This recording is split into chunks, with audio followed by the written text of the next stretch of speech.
সময়ে সময়ে কঠিন পৰিস্থিতিৰ সন্মুখীন হোৱাটো ভাল। তেতিয়াহে স্বাৰ্থপৰ বিশ্বাসঘাতক মানুহবোৰ চিনিব পাৰি। জীৱনত এনেকুৱা বন্ধুৰ খুবেই প্ৰয়োজন, যাক তুমি অন্তৰৰ কথা ক'বলৈ শব্দৰ কোনো প্ৰয়োজন নহয়। যেতিয়া সম্বন্ধ নতুন হয় তেতিয়া মানুহে কথা পাতিবলৈ সুৰুঙা বিচাৰে, আৰু সেই একেই সম্বন্ধ যেতিয়া পুৰণা হৈ যায় তেতিয়া তাক মানুহে দূৰত্ব বঢ়াবলৈ বাহানা বিচাৰে। কাষত থাকি সাহস দিবলৈ, সন্মুখত থিয় হৈ পথ দেখুৱাবলৈ কোনো নাই, কিন্তু পিছফালে থিয় হৈ সমালোচনা কৰা মানুহ বহুত আছে। শব্দ আৰু চিন্তাধাৰাই দূৰত্ব বঢ়ায়, কাৰণ আমি কেতিয়াবা বুজি নাপাওঁ আৰু কেতিয়াবা আনক বুজাব নোৱাৰোঁ। স্বাৰ্থপৰ হ'বলৈ শিকিলোঁ, সেইবাবে হয়তো ইমান দুখ সহিব শিকিছোঁ। জীৱনত এই দুটা বস্তু পাহৰা খুবেই কঠিন। অন্তৰত পোৱা আঘাত, কাৰোবাৰ প্ৰতি থকা গভীৰ ভালপোৱা।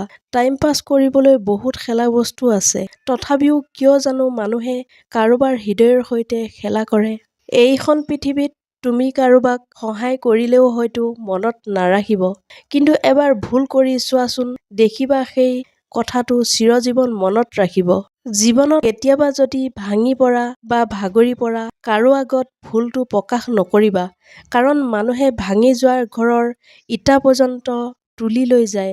মই ধনী নহয় আৰু ধুনীয়াও নহয়, প্ৰয়োজনখিনি ল'ব পৰাকৈ সামৰ্থ্য নাই মোৰ, সেই বুলি নিজৰ জীৱনটোক লৈ অভিযোগ নাই মোৰ। ভগৱানে মোক যি দিছে তাতেই সন্তুষ্ট। কেতিয়াবা মানুহে যদি তোমাক এৰি যায়, ইমান কিয় দুখ লাগে জানানে? তোমাৰ দুখ এই কাৰণেই লাগে যে তুমি মানুহক অন্তৰৰ পৰা ভাল পোৱা, আৰু তেওঁলোকে মগজুৰ পৰা।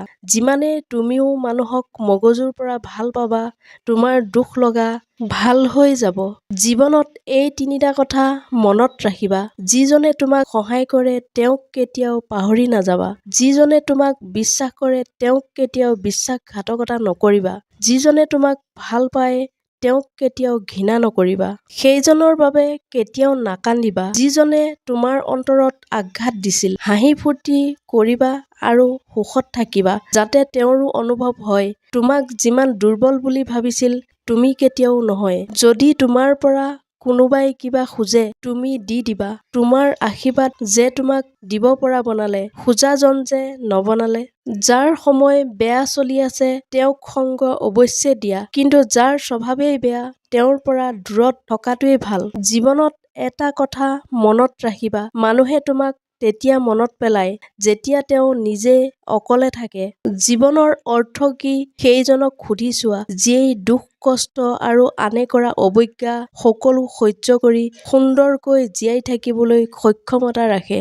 যি মানুহে যুক্তি কি বুজি নাপায় তেওঁৰ লগত তৰ্ক নকৰিবা। যি মানুহে বিশ্বাস কি বুজি নাপায় তেওঁৰ লগত প্ৰেম নকৰিবা। যি মানুহে ত্যাগ কি বুজি নাপায় তেওঁক অন্তৰেৰে ভাল নাপাবা।